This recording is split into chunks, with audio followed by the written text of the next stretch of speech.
Tuten, or dare I say it, Chris Rodriguez? Where are you at? Yeah, to me, the Chris Rodriguez signing is actually bullish for Bhayshul Tuten. He got just $6 million guaranteed. I think with Tuten, the big thing that's bullish for him is that he's going to see a massive uptick in design screens, and he's going to play a ton in the pass game. And Liam Cohen is a genius at design screens, and Tuten to me is just a player. You get him in space, he's going to be able to create big plays just because of how good he is at forcing missed tackles and how explosive he is with the ball in his hands.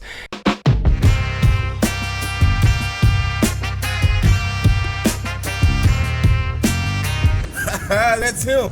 That's the OG.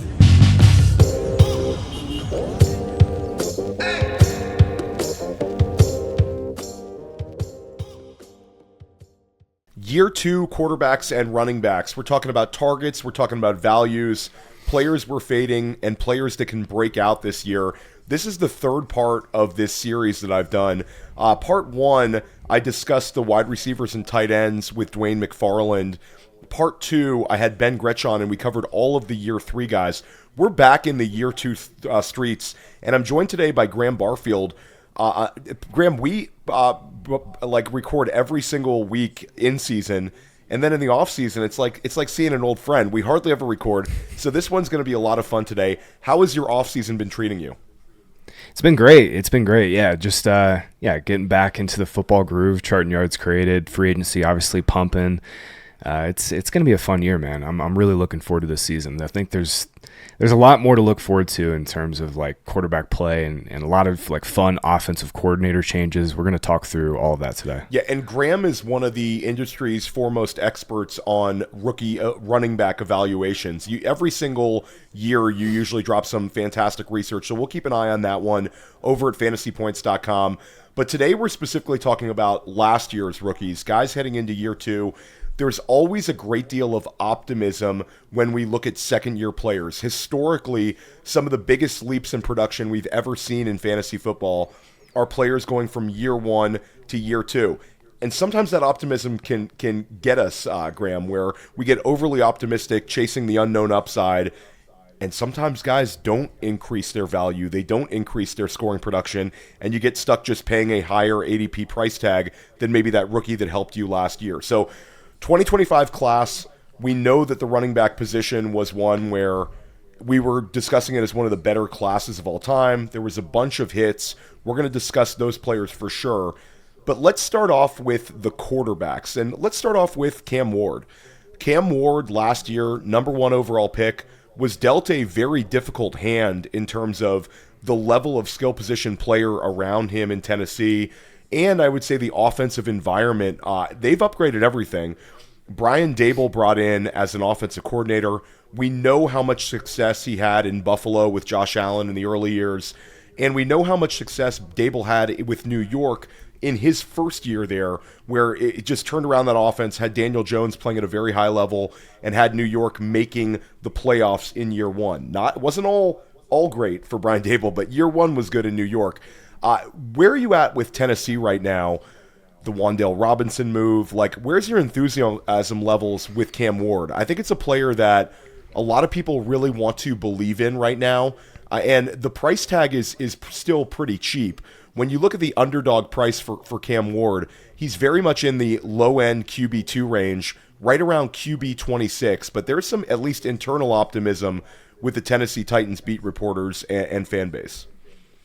For fantasy, I always will just question Ward's upside strictly because he doesn't run. He's never been much of a runner in college. He didn't run very much last year. He can make scramble second reaction plays, but they're never really going to design a run game around him, and that will kind of theoretically limit his upside. I think as a passer, we saw the flashes last year, right? Some of the downfield touch throws were incredible. I think he missed some throws over the middle. He looked like a rookie, but I think the big thing, Theo, is Daboll is a little bit of a stabilizing force, right? Obviously they had a coaching staff change in October, basically the worst possible scenario for your rookie quarterback. I don't know. I do question the Daboll hire a little bit. He's got a ton of NFL experience. He worked with Josh Allen. He was just the coach with the Giants for the last 3 years. But you look at the results by EPA, They were 25th in offensive EPA since 2022. The Giants were. Their teams were very undisciplined. They were bottom 12 in penalties per game in 3 out of the last 4 seasons. So, yeah, it's like Dable definitely has a ton of experience with working with quarterbacks, and I think it definitely provides a higher floor for Cam Ward. But I question Dable as a play caller. I question, kind of like how he designed the offense last year for the Giants. They utilize motion, Theo, just 44% of the time. That was the 31st rate in the NFL last year. Only the Titans were worse in terms of their motion rate, actually. So, I mean, you have a rookie quarterback. You just lost Malik Neighbors. The easiest way to define throws and define reads is you use motion and get guys in advantageous matchups against defensive backs. So it's like, I don't know, like, yeah, I think Cam Ward is physically very talented, but Dable has certainly got a track record of working with quarterbacks and providing a higher floor. I just don't know if I see a ton of upside with this Titans offense. And like you said at the top, man, I think the remaining big question is like, who is he going to be throwing the ball to? Like, he needs somebody who can separate. Like, to me, Jameer DK, Elik Ayuman, like, these guys are pretty good 2 and 3 receivers and maybe a 4th receiver, but they still obviously desperately need a number 1 target. So Wan'Dale, as of now, is sort of the one on paper. Let's say he's a slot receiver, though, man. Let's say that they add. Let's say they, and what they do at 4 overall is sort of up in the air. Let's say Tennessee doubles down, and let's say they take Carnell Tate. Are you a little more interested in Cam Ward with those 2 wide receivers operating next to one another? Yeah, they just have to have somebody who can win outside. Like, Wan'Dale's a good slot receiver, but he'll lead the team in targets if they don't, go after an alpha receiver like Tate in the draft. And we're recording this on a Monday. There's been a little bit of speculation, potentially maybe a Juwan Jennings type might end up there. That makes a ton of sense. Yeah, like a couple of these guys are still being floated. My one question for you would be, we saw last year 15 touchdown passes, 7 interceptions, 159 rushing yards, and 2 touchdowns. And while at Miami and Washington State, Cam Ward was never a guy that people were like, this guy's going to run for a ton of yards, and he never really did. Yeah. But do you think that that's in the range of outcomes that with Dable as the play caller, we could see the rushing yardage maybe go to 350 yards, just providing a little more spark for him to potentially beat his ADP? So I could see maybe him, like, instead of taking a ton of sacks, like his sack rate was like nearly 10% last year. Maybe he just processes a little better and scrambles a little bit more. Again, I don't know if I see him as a design runner. You mentioned the 7 picks, though. I was looking in the data suite this morning, put notes together for the show, and I mean, I was kind of surprised. His turnover-worthy throw rate was sub 3%. Obviously the accuracy wasn't like fantastic, but the decision-making was really good. And like I said, the promising big plays down the field, I mean, they were there, especially late in the year. I mean, he was balling a little bit late in the year. So I think there's enough here with Ward to be excited. It's just I don't know. Dable just kind of felt like a safe hire to me and not one that's really going to maximize this offense. Yeah, very interesting stuff with Cam Ward. I'll say for me, the takeaway is I think he beats QB 26 pretty easily. But does he get to a level that helps us and potentially we discuss him as a redraft option? I think no.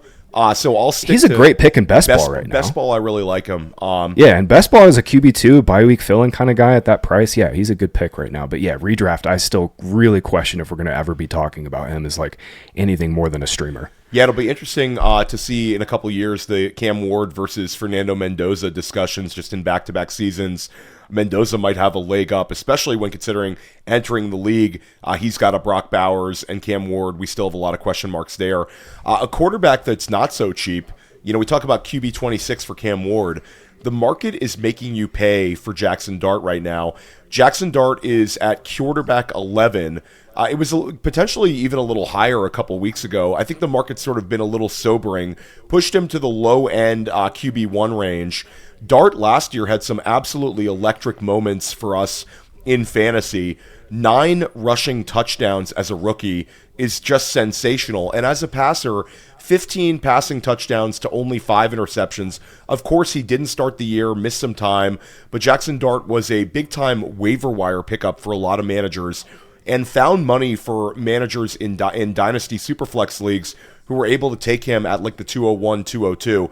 The market has gone up exponentially in Dynasty, and now you're having to select him as a QB1. Your thoughts of him running this Harbaugh-led New York Giants offense? Matt Nagy as OC, nobody's really happy about that one. But are you excited to draft Jaxson Dart at this price tag? So I actually think it's too low. Okay, there we go. QB 11 seems too low for me, and I would certainly take him over Justin Herbert and Trevor Lawrence. It's all the rushing upside to me. So you look at the 12 games that he started, he averaged 20.7 fantasy points per game. That made him QB6 among rookie quarterbacks all time. Only Cam Newton, Deshaun Watson, Justin Herbert, RG3, and Jaden Daniels scored more fantasy points in the rookie season than Dart. And then, I think he's never going to change, right? Like he's going to have to take fewer hits, certainly, but he's always going to be a factor in the design run game. He's going to be a factor in the red zone in the design run game. Then obviously he can scramble.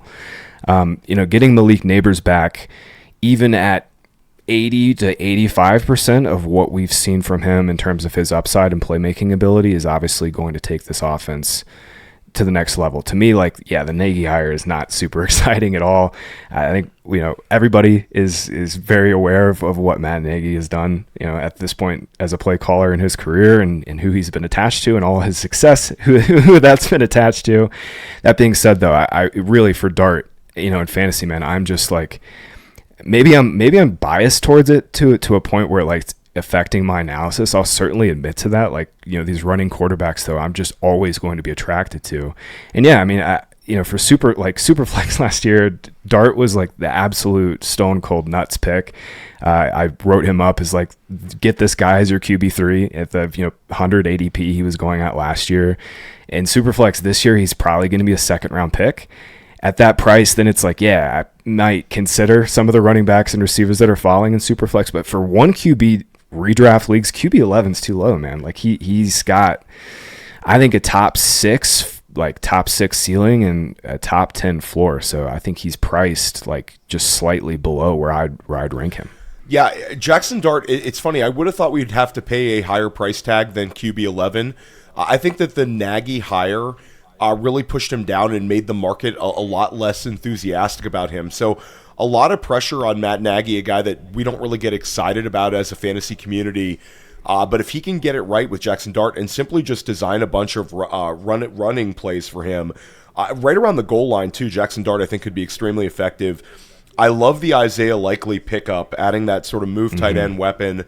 Darnell Mooney they signed as well. And then, of course, we've got Malik Neighbors, one of the league's best wide receivers, but we don't necessarily know the timeline. When will he be back? If we find out Malik Neighbors is going to be back week 3 instead of week 4, week 6, that makes a little bit of a difference for Dart. I think Neighbors being out there is very, very key for him.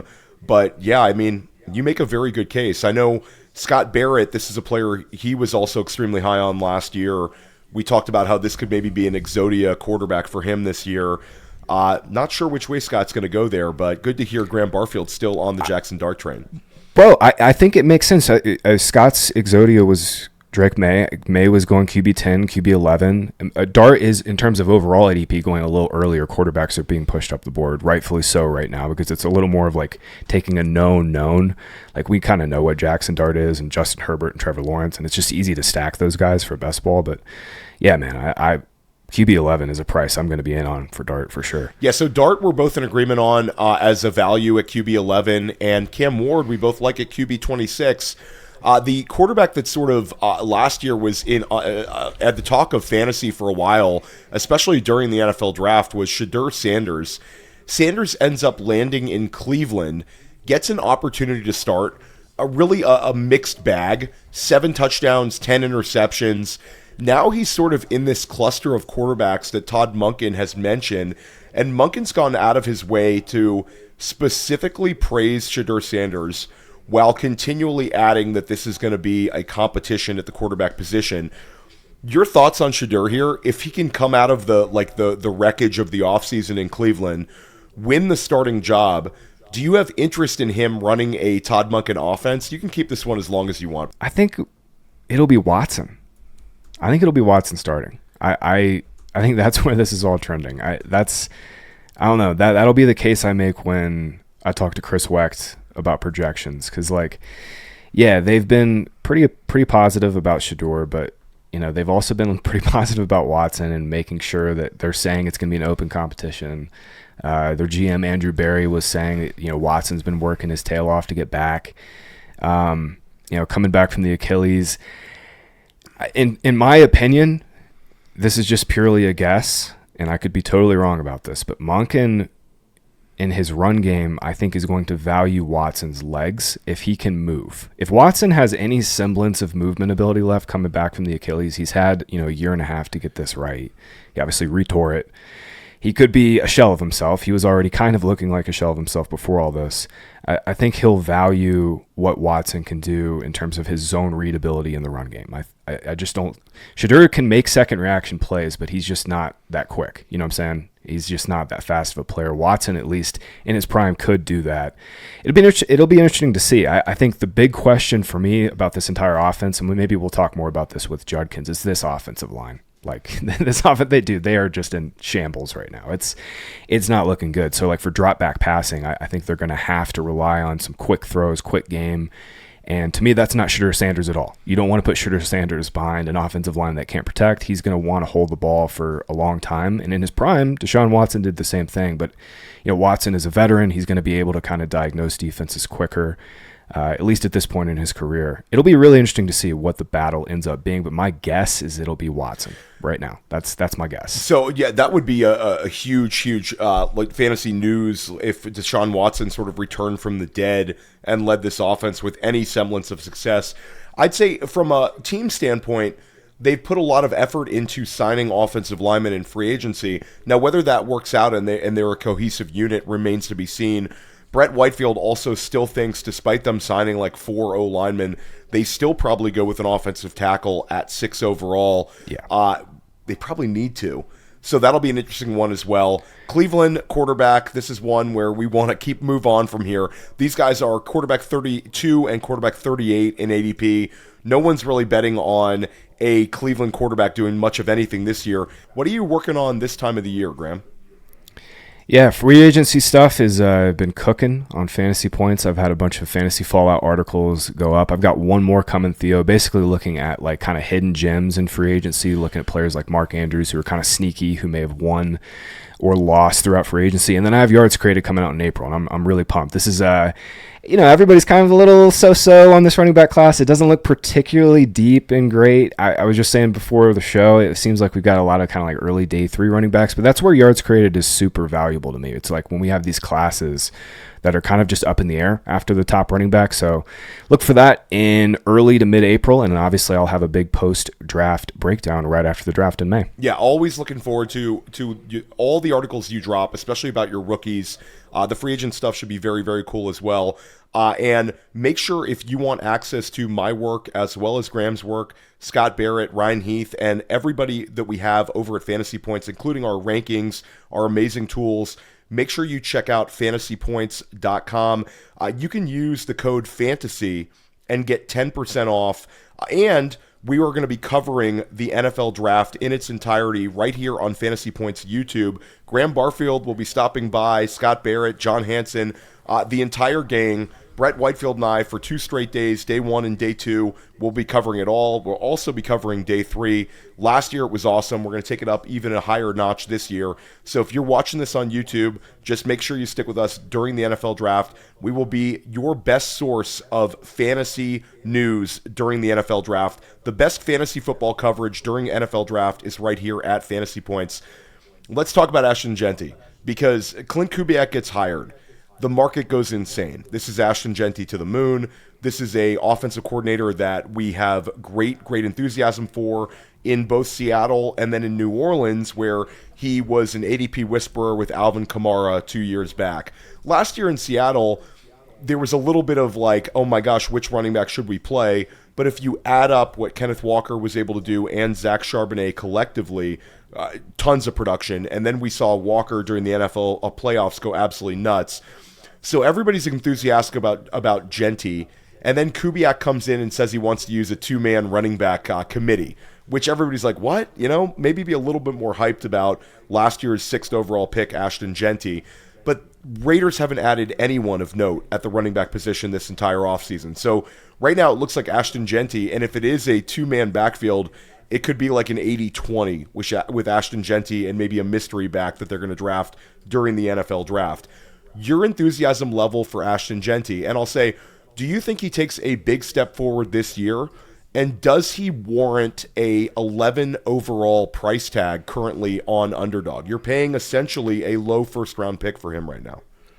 Right. He's priced at basically the same point he was last year, even despite, how bad the offense was. And I kind of lend towards that line of thinking, like just going right back to what we were thinking of him coming out and thinking of him as a prospect.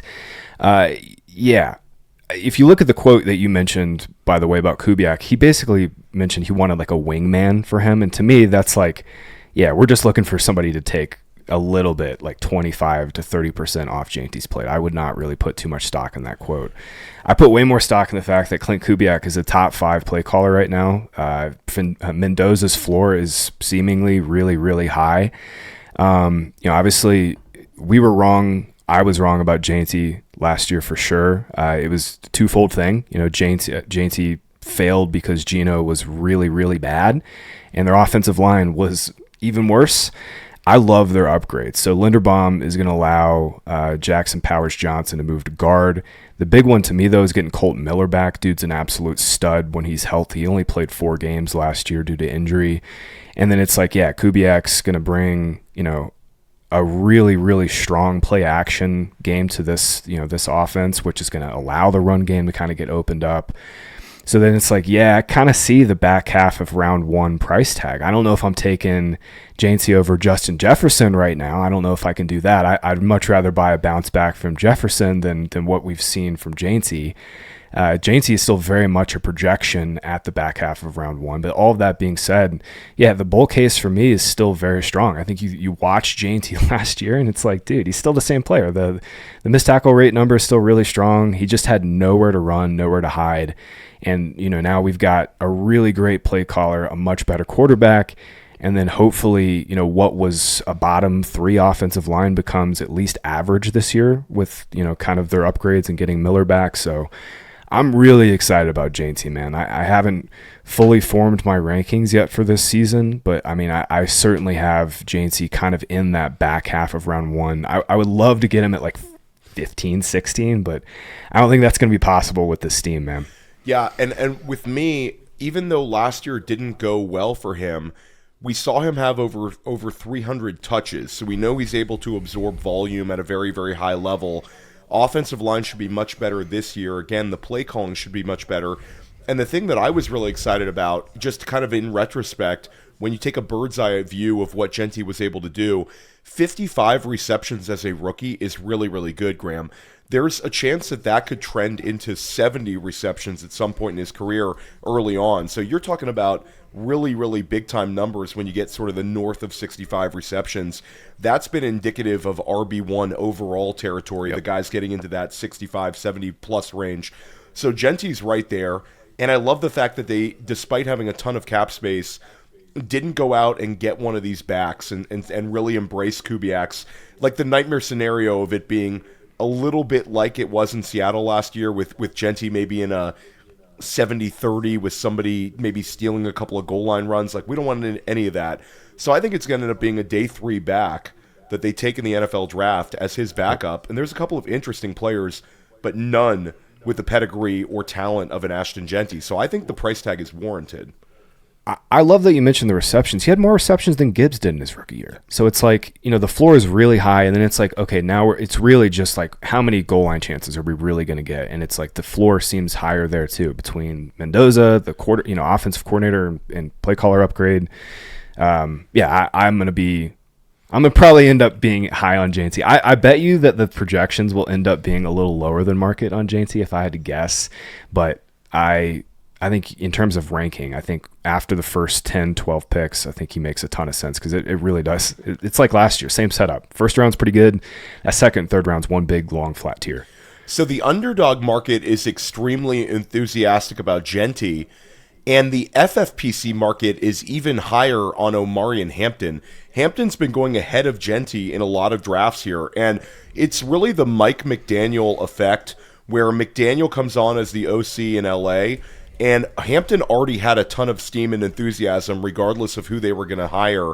But now it's like, okay, Omarion Hampton, this guy could end up being a league winner. We've seen plenty of drafts in FFPC where he ends up going in the first round, right on that 1-2 turn. And again, this is in some redraft leagues, not just best ball. On Underdog, you're still looking at Hampton as a guy who goes off the board. As of today, he's going off the board at, I believe, 15 flat. So he's 15 overall on Underdog. It's a premium price tag. Hampton, again, was a first-round pick. I'd say that the rookie season was a little bit uneven. When it was good, it was really, really good. And then, of course, he dealt with some injuries and came back. But another player who showed he could catch the ball and command targets at the NFL level, he's just such an easy bet for a guy that's going to take a big year 2 leap. I mean, it's almost a no question one that his stats are going to be much, much better than year 1. But how much better? Is this a player that can win leagues? Because when I'm taking a guy 15 overall, Graham, I want a league winner at that price tag. So this is why I mentioned I wish Jeanty were going around 15, because I straight up prefer Omarion Hampton. So he's got a better quarterback. He's going to have Rashawn Slater and Joe Alt, fingers crossed, hopefully back playing like 14, 15 games this year. And Mike McDaniel's just he's one of the best run game coordinators in the NFL right now, and it's not really up for debate. He's had a top 10 offense by EPA per play, rush EPA per play, I should say, in 2 out of the last 3 seasons. Obviously, the 24 season was atrocious. I think they were 31st or 30th. They were terrible in the run game. But that was a multitude of factors for that reason. Obviously, their offensive line being the number one thing. And yeah, like I just said, if the Chargers are healthy, it's like the if is always there with the Chargers, but if they stay healthy, this offensive line's top 5. So it's like the Keaton Mitchell signing does not scare me. He's a change of pace runner who's only going to get 6 to 8 carries a game, and he's not really a threat for goal line touches. And then, like you said, Hampton is awesome in the pass game. He was really good in pass protection. I think he showed really great hands. So to me, it's like wheels up. I would love to get a round 1 receiver and pair him with Hampton as many times as I could do that right now. I'd love to do it. And I think you could make a similar upside argument for Hampton as we're making for Jeanty in the back half of the first round. So to me, it's like these two should be going very closely together. And in my opinion, as we're sitting here right now in the middle of March, I think Hampton has a little more in his corner between Herbert not being a rookie, with Mendoza, being a rookie, and just the offensive line on paper for the Chargers. I mean, we all know how good Slater and Alt are. Yeah, I think you nailed it with the Herbert versus Mendoza argument, where I think both players are extremely talented, and in a vacuum, I'm going Ashton Jeanty talent-wise. But when you talk about which player is going to get more opportunities for red zone attempts, goal line attempts, I mean, in a very simplistic nature of football, which team is going to end up with more yards and points per game? The LA Chargers might end up being a top 3 scoring offense in football this year, and I think there's a puncher's chance they could be number 1 overall if those offensive line they've signed 2 interior offensive linemen in free agency, and like you mentioned, Alt and Slater are going to be back this year. On paper, they're going to have a really, really good offensive line. I like the Keaton Mitchell signing. I like the Charlie Kohler signing. I like all these little signings they've made. Alec Ingold. So just these little role players they brought in to help run this system should all help Mike McDaniel get this offense moving and scoring points. And Mike McDaniel's been sort of the running back whisperer at ADP. Multiple years where we saw Devon Achane, and we also saw Raheem Mostert that one year where he led the NFL in rushing touchdowns despite the presence of Devon Achane, who was also like 17 points per game as a rookie. So McDaniel checks off a ton of boxes. Omarion Hampton checks off a ton of boxes. I think there's going to be a ton of enthusiasm throughout the summer on Hampton, and I think you're going to see a lot of smart people like Graham keeping that ADP as high as possible just by talking about him as a potential league winner in that range. Sort of a self-explanatory one. The player that's giving everybody sort of headaches, and it's been sort of an up and down here, Bhayshul Tuten, it was an emotional roller coaster. And again, we're recording this a few days after the Chris Rodriguez signing, but you had Travis Etienne signing with New Orleans. And that was on a week ago. This was a Monday. This was legal tampering period. New Orleans gives ETN the bag. So it basically is like an unbelievable celebration day for Bhayshul Tuten managers who've been waiting for this day, waiting for ETN to leave, and Tuten to basically take his rightful place as the lead back in a Liam Cohen offense. Goes through day one of free agency, absolutely nothing. The names that were mentioned, certain guys like Tyler Algier, sign elsewhere. Tuten's just chilling. Gets a DJ Dallas showing up. You're like, okay, it's wheels up. Then all of a sudden, Chris Rodriguez gets signed from Washington. And you hear James Gladstone saying all these wonderful things about Rodriguez. We know he played under Liam Cohen and had big success at the University of Kentucky. And now you're seeing some people in the fantasy space, some really big names, Graham, really big names out there, saying that this could end up being a Chris Rodriguez backfield. It's crazy to me. Are you on that train? I'm looking at you right now. If you're watching this on YouTube, but if you're listening on the podcast, Graham has a Jacksonville Jaguars hat on and a Tony Baselli jersey, an autographed one, is always over his right shoulder when he records. So if you're listening on the podcast, this is like pure Jacksonville right here. Tuten, or dare I say it, Chris Rodriguez. Where are you at? Yeah, to me, the Chris Rodriguez signing is actually bullish for Bhayshul Tuten. So just like contract value-wise, everybody loves to dig into the contract numbers and stuff, but like he got just $6 million guaranteed. It's less than Tyler Algier and David Montgomery. It's behind what Jordan Mason got last year in free agency. It's slightly more than Najee. I think with Tuten, the big thing that's bullish for him is that he's going to see a massive uptick in design screens, and he's going to play a ton in the pass game. So, yeah, sure. Chris Rodriguez and Tuten could split the early down carries. In fact, I expect that. I expect them to split a lot of the early down stuff, first and second down. Those carries kind of, split 50-50 or pretty close to that. But where Tuten is going to really see a huge uptick is the pass game. So ETN played ahead of him all of last year in the pass game. He got more design screens, especially at the end of last year. And Liam Cohen is a genius at design screens with his running backs. He was awesome at it with the Bucs.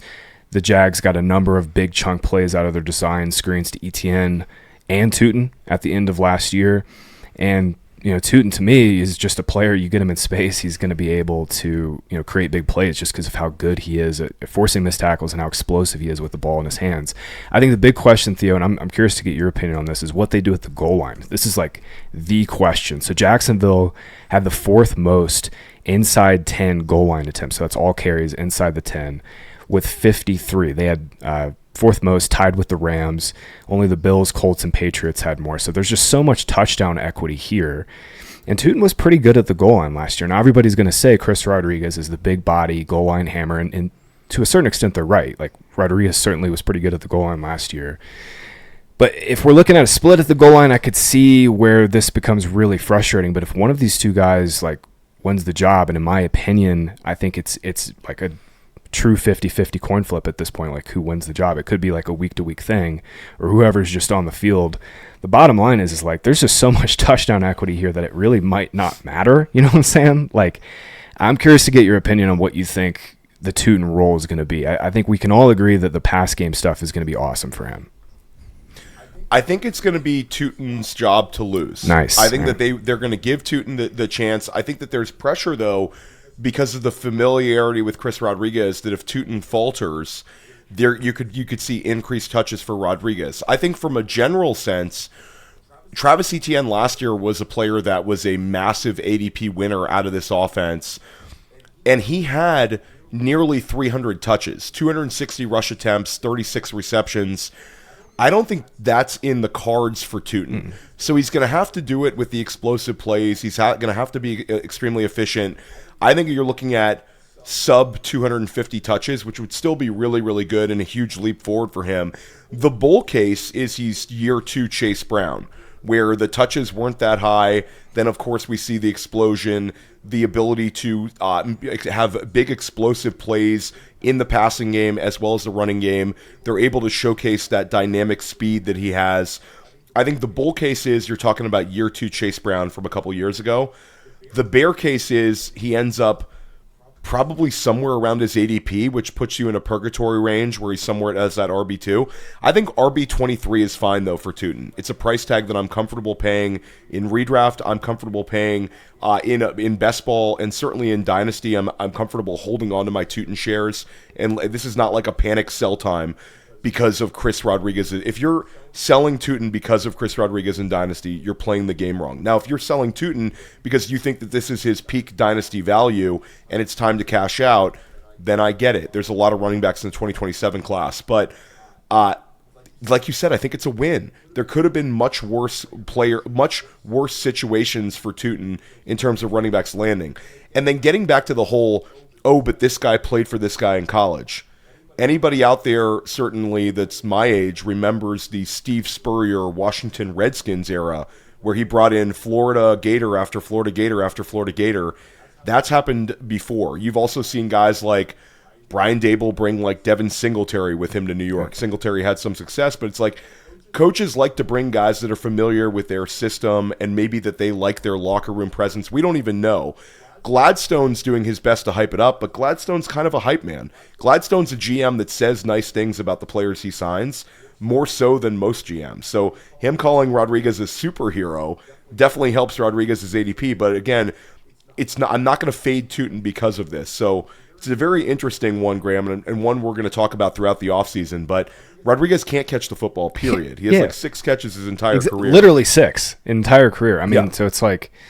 And we haven't really ever seen him handle volume either, like any semblance of like, and not, this is not to say that he can't do it. I don't want to sit here and say he can't do it just because we haven't seen it. That's bad analysis. But like the guy has 3 games with more than 15 carries in his career. So it's not like he's, obviously he's been stuck in a timeshare with the Commanders, and he was better than Ja'Cory Krosky-Merritt at the end of last year. That's for sure. But I wouldn't sit here and say that with any semblance of confidence that Chris Rodriguez is going to lead this team in carries this year. I think it's going to be a split, and it certainly could be one where like one of these two guys runs away with a job, and it's like going to be laughable to look back on. Like Tuten could be really bad, and Rodriguez could end up getting the 15 carries per game.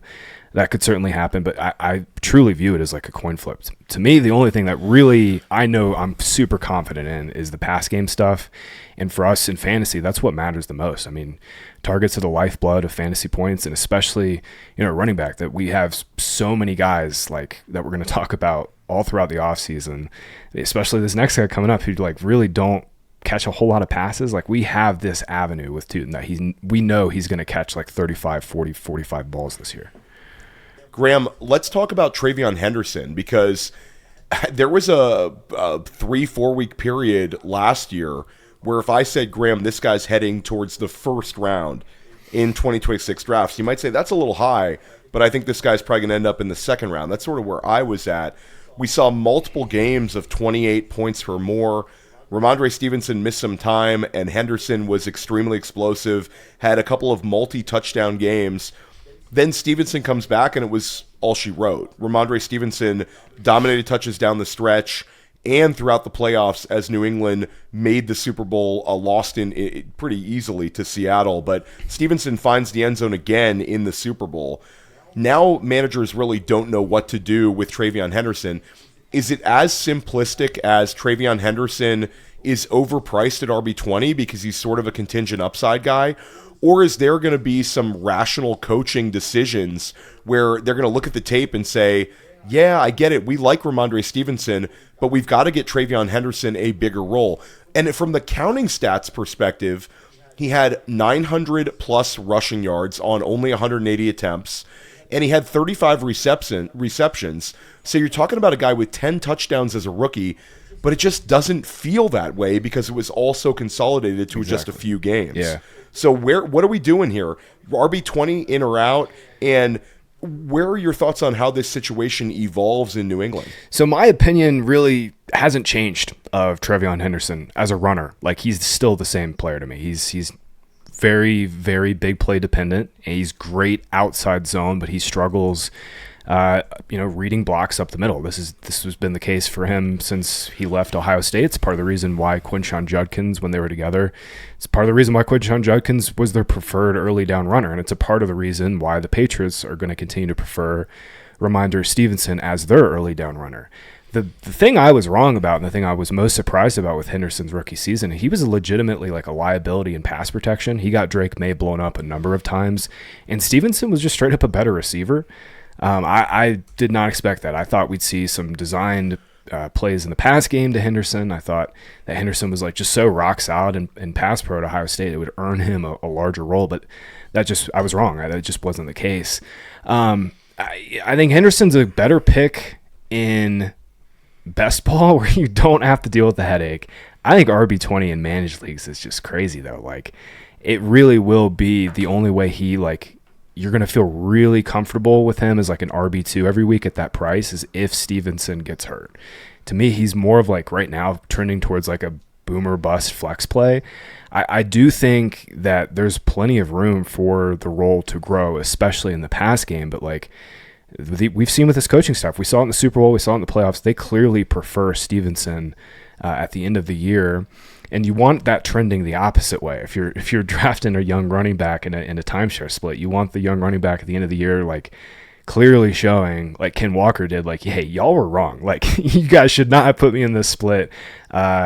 Stevenson kind of was their preferred back, and he deserved it. He was legitimately the better back at the end of the year. So to me, I'm not going to be in on Henderson at RB20. His price is going to have to back up significantly, because to me, Theo, when I'm drafting a back at like solid RB2 price, I want that guy to be like clearly a weekly starter for me. And TreVeyon Henderson at this point, with the split between Ramondre Stevenson and just kind of how all that shook out, especially at the end of last year, like, it's hard to be really, really bullish on that.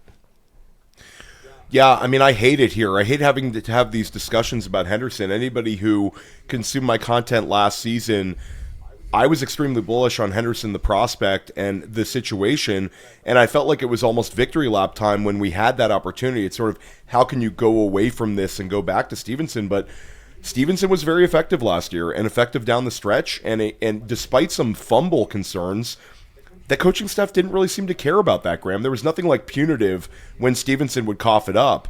So I think that this can end up being another frustrating headache year for Henderson. As a best ball asset, I think he's really fun because he's going to have some of these spike weeks. Exactly. But as a redraft option, even if you're parking him in the flex, it could be some frustrating moments. And at that price, man, like, I'm not thinking about my flexes. I'm thinking about how I'm dominating at wide receiver 2, and if I'm pushing RB2 back, I want to dominate at receiver and tight end or have a really good quarterback. So to me, it's a team build type thing for redraft. For best ball, yeah, you certainly can make the contingent upside case. And like we've seen with him, when Stevenson has missed time, the playbook was fully open to him in all of those games. He was a full-blown bell cow. They did not take anything off his plate.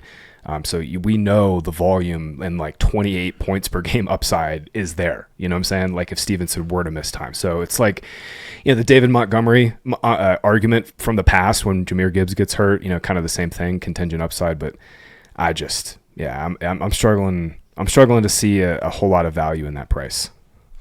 Yeah, let us know in the comments. Are you in on TreVeyon Henderson at RB20, or would you rather have Ramondre Stevenson at RB28? And the annoying thing here is Stevenson's not going to disappear with Josh McDaniels as in his pass catching role. Like, Stevenson is that opportunistic pass catcher. He's had a 69 catch season back in 2022, but the last 3 years, every year he gets at least 32 receptions. Like, 32 receptions is not a lot, but if there's only a significant number going to the running backs in terms of targets, and it's almost a 50-50, then Henderson's going to have to be much more efficient and explosive with those touches than Stevenson just to kind of break even here at this price. So, yeah, it's a really, really annoying situation, and not one that I foresaw when they drafted Henderson early in the second round. I think if you could go back somewhere in the multiverse, could you have had TreVeyon Henderson going to the Chicago Bears, and then you could have had Luther Burden in New England, and it could have been like sort of sliding doors here. But that's not the way it worked out. This is where we're at. So TreVeyon Henderson could be another headache year, but if you're willing to gamble on it, if Stevenson goes down, you could be talking about 17, 18 points per game in this offense. So really a tough player to gauge at RB20. But I think right now, they are, like you said, if you take away running back and you look at the whole 4 positions, there's some wide receivers there that are a lot more appealing than trying to play out this backfield. I have, Graham, just from a best ball perspective, I've double tapped this backfield where I've drafted them both, and it allows you to be kind of fragile in your build. You can do a 5 running back build, or even if you want to go crazy, a 4 running back build. But I've done 5 running back builds where 2 of them are Henderson and Stevenson, and I've sort of liked the way those teams look. It's like a ping pong effect. I think Justin Herzig from ETR, he's described it as like a ping pong. It's like these guys aren't correlated at all. Like, Stevenson and Henderson are not correlated at all, but the floor is pretty decent. And then if one missed time, like, if one just misses 3 or 4 games and then the other one comes back, it's kind of a perfect backfield to do that. So I like that a lot. So we're going to continue to discuss running backs, and I talked about this phenomenon with Scott Barrett on School of Scott a couple weeks ago when we looked at it from FFPC lens. But you're seeing like this cluster of year 2 backs. Now you're seeing like Tuten sort of enter this equation, but Tuten, Henderson, Quinshon Judkins, Cam Skattebo, and RJ Harvey are all like very close to one another in ADP. Let's start out with RJ Harvey and sort of circle back to Judkins and Skattebo. Harvey, I think, was a winner in free agency, Graham, because instead of getting a Kenneth Walker type back in Denver, or instead of Denver trading for David Montgomery, which they apparently tried to do, they miss out on both of those guys. They end up re-signing J.K. Dobbins, who was very effective in this offense last year, played ahead of R.J. Harvey to start the year, was 15 points per game or more for like the first month, 5 weeks of the season. But we sort of know what Dobbins is. He's a player that sort of struggles to stay on an NFL field. It's been one of the more disappointing players in terms of injuries. Just every year it catches up with J.K. Dobbins. But with Dobbins coming back to Denver, are you sort of more interested in taking shots on R.J. Harvey right around RB25 right now? So he's a very high-end RB3 or a low-end RB2 right on that line. Your thoughts on Harvey? Harvey ran super hot on touchdowns, and he obviously needed the Dobbins injury. Outside of the goal line touchdowns, there weren't that many big plays. I think he was okay in the pass game.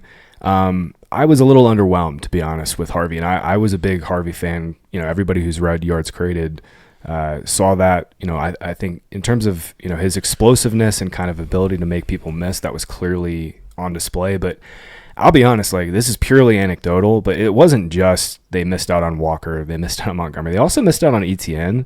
ESPN's Jeremy Fowler reported that they were in like big time on ETN. None of this is bullish for Harvey. I think it really might just be like the Broncos just missed on some of these these free agent running backs, and they're just kind of like defaulting back to Dobbins. But then that kind of lends itself to kind of what you were alluding to, man. The lead into this, it's like, then the upside case really hasn't changed for Harvey. Like, unless the Broncos draft a running back, and I doubt they will, they only have 2 picks in the top 125. So probably a day 3 running back behind Dobbins and Harvey.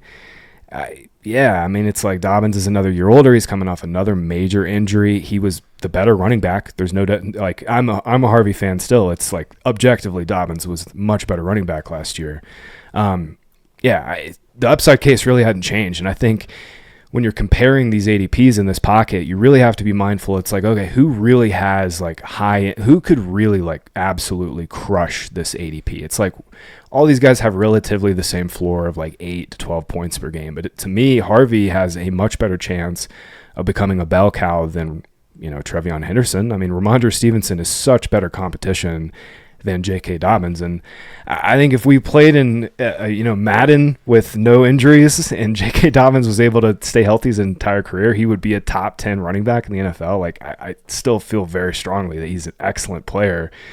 And the Broncos are getting a good value on him. But, I mean, this is really bullish. If it's just Harvey and Dobbins, Theo, like, it's going to be hard not to be in on Harvey again this year.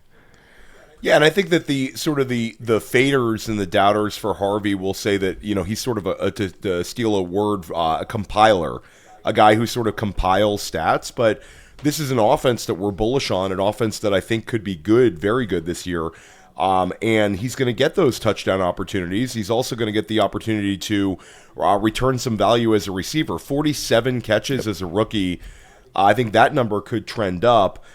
So I think he's sort of just you click the button for him at this range. I do worry, though, based on sort of you bring up the NFL draft, the lack of picks they have, but there's movement in the offseason. The NFL draft, there's going to be some players drafted that could create a few cut candidates.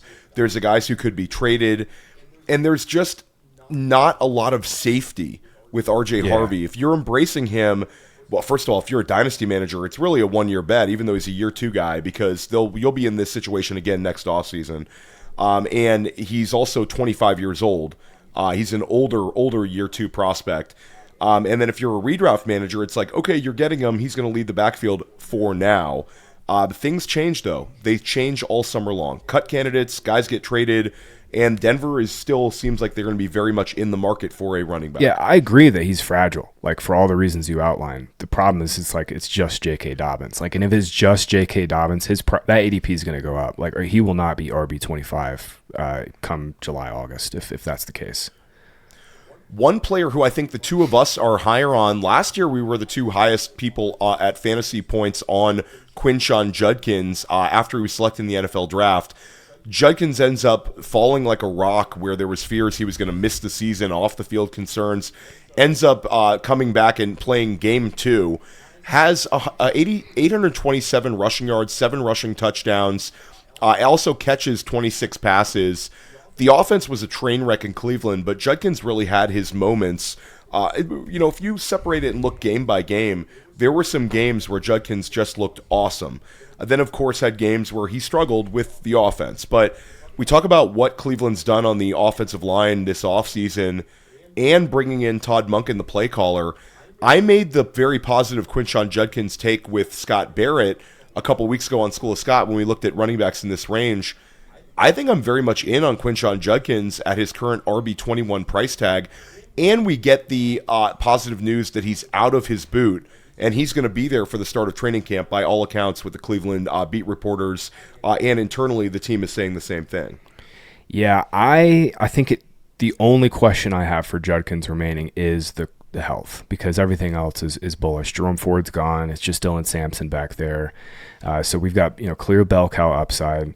I'm with Brett. You mentioned it earlier in the show. I think they absolutely should take a lineman at 6 or strongly consider it. If maybe one of their guys doesn't get there, maybe they trade back to get an offensive lineman. Because to me, I think a lot of their signings in free agency were just purely out of necessity. Elgin Jenkins is just kind of a versatile player, can play guard or tackle. But like Titus Johnson by ESPN's Run Block, Titus Howard, it was pretty poorly graded in all of ESPN's like pass and run block win rates last year. He was a below average tackle. Zion Johnson was a good signing though, interior guard. He was 98th percentile in ESPN's run block win rankings. So it's still like they got a lot of work to do at tackle. They were just old, like really, really old. They're going to be, basically 5 new offensive linemen this year, and they have to, right? Like Judkins saw the 4th fewest yards before contact per carry among running backs with 100 more attempts last year. He was just marginally better than Ashton Jeanty, by the way. Judkins was about 1.4 yards before contact, Jeanty 1.3. So it's like we're dealing with similarly bad levels of run blocking up front, but you're getting Judkins at a significantly lower price than Jeanty, obviously. And I'm not saying that Judkins and Jeanty have similar upside. Jeanty, I think, is more talented. I think he's a better receiver than Judkins. But like you mentioned, really to me, this price, in my opinion, is all injury related. Like if we give Judkins a clean bill of health, and he's trending up in July, August, and we get positive reporting in OTAs in a couple of weeks, about his injury, then yeah, it's going to be wheels up on this ADP. I think this is a value. Yeah, and I do think that you're always going to see him remain a value, though. Even if the ADP trends up, people are not going to want to draft Cleveland Browns besides Harold Fannin Jr. I think Judkins people take him structurally, but I don't think they share our level of enthusiasm. So what's the upside case? I don't see him passing Kyron Williams. I don't see him passing Javonte Williams. I think you're looking at, he'll flip TreVeyon Henderson, but that's probably about it. I think he's going to remain in this RB20 price tag, and this is exactly the kind of player that can come out of the quote-unquote old-school dead zone and produce at a very high rate. So I'm going to be in on Quinshon Judkins. I think he's a dynasty target too. I think that right now the dynasty market is sharing the redraft market sentiment that it's a player that's just sort of in this range, and people are not that high on what they saw last year, but the situation was so bad in Cleveland, it can only get better, and I think Todd Monken is a sharp one, and I think the market will see that after about a month of the season. Well, to that point, so like if you look at the Ravens offense the last 2 years, by yards before contact, they've been like at the top or the number one team, and obviously Lamar Jackson and Derrick Henry have a lot to do with that. They're both Hall of Fame level players, but it also is like it's a significant signal for scheme and offensive line play. And, you know, the Ravens have had a very good offensive line. I think the Browns do not. They're not even close. But Monken he's a very good run game coordinator. I think, you know, he gets a lot of his credit as a play caller, you know, with his pass game concepts. But I think he was a very good run game coordinator, especially last year. They did a lot of like very diverse stuff. Judkins is going to excel in Monken's offense. To me, it's really just the health. It's if we get, you know, clean bill of health, I'm going to be pretty big on Judkins this year. Yeah, I'm completely with you on that one. It's Cam Skattebo. This is one that gets the people going. Skattebo was terrific. On a points per game basis, he was the best running back last year of the rookie class. When he was healthy on an NFL field, he was scoring, he was catching passes, and the Colt-like figure. Brian Dable loved him. Everybody loved him. And then, of course, he goes down for the season. This new coaching staff, do you think that it's as simple as if Cam Skattebo survives, pick 5 overall, and Jeremiah Love is not a New York Giant, will Cam Skattebo be fully back? Or is it a situation where Tyrone Tracy's pretty good, and this new coaching staff is not the old one, and Skattebo might end up being in some sort of quasi-committee? The big concern to me is the injury. And I talked to Edwin Porras about this. Skattebo had a very similar injury to Chris Godwin in terms of just fractured ankle and ligaments damaged. He said that basically they're on the same timeline, and Godwin had some complications last summer that I think you know, we just didn't know about. The Bucs kind of came out late and said, hey, you know, Godwin had a second cleanup surgery. He's struggling. And you know, if Skattebo has a, you know, similar timeline with no complications, it's just a really, really tough injury to come back from and be super explosive. And I was wrong about Cam Skattebo last year. He was incredible. The volume ended up being great. He immediately usurped Tyrone Tracy after like week 2 or week 3. He was clearly the better running back. And I was wrong, but I think with him, the big question always has been the burst and ability to kind of, you know, create big plays. Obviously, he can run through you, and I don't think that's necessarily going to change for him. But if he loses a step coming back from this injury, it's scary to me for his you know, kind of what his speed was pre-injury. So I've just got some severe injury concerns with him. With Judkins, it seems, at least based on what I've read from injury analysts, I'm not an injury analyst, it seems like his return is a little cleaner in terms of his injury. Skattebo's might be a little more complicated. By all means, though, he's like crushing the timelines, and we have not seen any level of concern. This is not like a Chris Godwin situation, but they're very similar injuries, and hopefully he does not have any complications. To me, I think Tyrone Tracy probably leads this backfield to start this year. And then we're just going to have to see where Skattebo's at by like week 4 or week 5. I'm very high on Jaxson Dart. Whoever's leading this backfield, Theo, and carries this year, like we're going to be on for fantasy. To me, it really just like it comes down to the health with Skattebo. I think we know if he's 100%, maybe he really is just a dog and built different, and he's like full go for training camp, then yeah, he's going to be probably a borderline bell cow and get 70% of the carries and be an awesome pick in fantasy. But for right now, you know, it really, his whole outlook just centers around where he's at in like July and August, unfortunately. Yeah, that's a really interesting take, and I think one of the biggest takeaways you've said on this entire show is it makes me want to draft more Tyrone Tracy, makes me want to acquire more Tyrone Tracy, because if Tyrone Tracy, if you're telling me that I have a 5-6 week head start, I'll figure out running back the rest of the way, especially in a redraft lens where guys become available on the waiver wire. If you're getting a 5-6 game starts out of Tyrone Tracy to start the year next to Jaxson Dart, That's pretty good. Tracy going to end up giving you low-end, mid RB2 numbers for a month. I'll take that. Yeah, and we know Tracy's a fine player. He can be a 14, 15 points per game guy. And with Skattebo, the Giants, just play this out in your head, right? Like, even if he is crushing the timelines, he's 100% in training camp. Like, the Giants, they want this guy to be the featured guy for the next couple of years. Like, they're going to slow play it to start this year. So for fantasy this year, I would expect Skattebo to kind of be a 0 in like September and maybe early October. But once he's on the field, I fully expect him to be the starter. It just might be a really slow burn for him. Yeah, he had 7 touchdowns on only 125 touches. That is absolutely awesome. If you're wise, you can absolutely, in redraft right now, build around Skattebo. Just build your running back room in mind with that, hey, he's probably going to not give you anything for weeks 1 through 6. It's also another backfield, if you're talking about from best ball perspective, that you can double tap this one and go with Tyrone Tracy is running back 43. Cam Skattebo is running back 22. So you're really embracing the Giants, but if the Giants become a breakout offense this year with Jaxson Dart in year 2, multiple tides will rise. So I really like that as a potential double tap. I think Tracy is so cheap simply because there's some unknown. Like, this is another new staff, right? Like, they could certainly draft a running back in late day 2, early day 3, and kind of harpoon him a little bit too. But if he survives the draft, he's a very good value at RB40 right now. Yeah, 100%. Let's talk about one more running back, a really, really fun one, and a little bit lower down in ADP, but not that much lower. Kyle Monangai, who really the only thing Kyle Monangai has going against him right now is he was a 7th-round pick last year because 783 rushing yards, 5 rushing touchdowns, also had 18 receptions, so not really much from the receiving department, but Chicago hasn't added anybody at the running back position.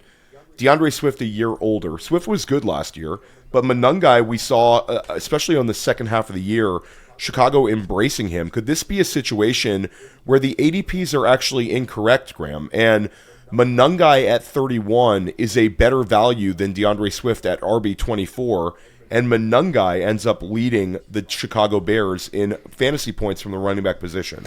I could see it. I mean, you look at the split last year, last 10 games by expected fantasy points, Swift was always just like marginally ahead of Monangai by maybe a point or 2 per game. Ben Johnson was very effusive in his praise of both Swift and Monangai this offseason. He said Swift had his best year of his career, which coming from Ben Johnson obviously means something, and he thought Monangai obviously had a great year as well. I would be surprised if they do something in the draft to get like one of these, either Love or like a day 2, like early round 2 or round 3 running back. I'd be pretty surprised. So I think it's clearly Swift and Monangai. But I went into the fantasy points data suite and I was just looking at kind of the success these two guys had, and both were great last season.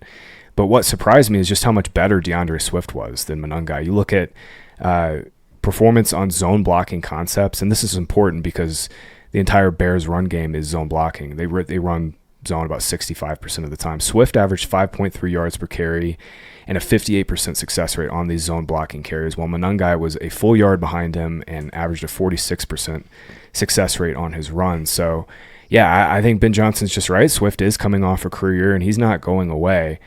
This backfield, to me, is one I'm kind of probably going to shy away from for fantasy. It's just, unless one of these two guys gets hurt, I really struggle to kind of see like how they're more than just like low-end RB2 flex plays every single week. And they're priced as such, and for best ball, then yeah, you can make the argument for it. But for like redraft and dynasty, I'm kind of shying away. I just think Johnson is going to continue to split this backfield, and neither of these players really popped in terms of their role. It really was just like at the end of the year, especially, they were just kind of rotating drives. Like Swift will get the first drive and maybe a portion of the second drive. Then Monangai would get that second half, and then a third drive, and then they'd switch again. So I don't know. I just hate backfields like this where it really is like, not super clear. It's just like, it really is interchangeable in their roles, and it just lends itself to kind of unpredictability and lack of upside. At least with the Patriots, it's like Henderson, like you know what you're getting. Like the big plays are there, and he has clear contingent upside. Whereas with Stevenson, it's like the passing down stuff gives you a high floor. With these guys, it's like literally just a stone cold split, and whoever's on the field when they get inside the 10 is going to get the ball on that drive. Yeah, I think that for me, I'll still take Swift, despite him being a year older. He is very underrated. Very underrated still. 3 straight years for him where he's had 959 or more rushing yards. This past year, we saw him with 10 touchdowns. And even though the reception totals weren't extremely high, he still gets 34 of them. And Monangai doesn't seem like a guy who's going to break through as a pass catcher. Really more of a thumper, with Swift getting like the better, higher value touches. So I think Swift is still probably the best bet. And I would say that even though it's a split, it's still an offense that we think has room to run. They were 8th overall in points per game last year. I'm willing to take some shots on DeAndre Swift again this year if they get through the NFL draft and like cut candidates. And this is what we're looking at for in the month of August, and we're drafting with money on the line.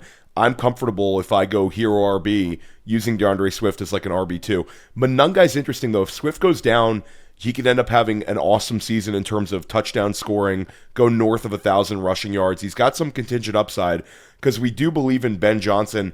He's been one of the best ever in terms of elevating running backs, where we've had multiple years where 2 running backs finished RB2 or better. And I know people are going to say, listen, Theo, I could have been the OC and gotten Jahmyr Gibbs fantasy points. That's not really that impressive.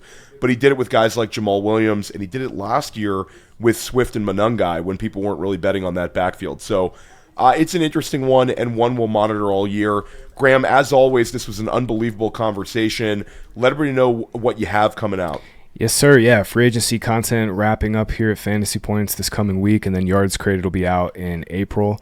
Always look forward to this time of year. It's projections starting to fire up. We're getting the depth charts kind of locked in and solid. It's a fun time of year, man. Draft it's going to be close. It's right upon us, Theo. I'm looking forward to it, man. It's going to be a fun year. Yeah, this is a really, really fun year. This is peak Dynasty season and peak Fantasy Football Daily season. Get Matt Harmon's coming on a little later this week. JJ Zachariason's coming back on later this week. And then check out School of Scott. Scott Barrett and I, we're dropping every single week.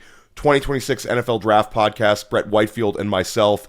And then make sure you're checking out the other channel, Fantasy Points Dynasty YouTube. I got to get Graham Barfield over on the Dynasty side. You got to get on the new channel, Graham, because the new channel is lit. We've had some really awesome shows.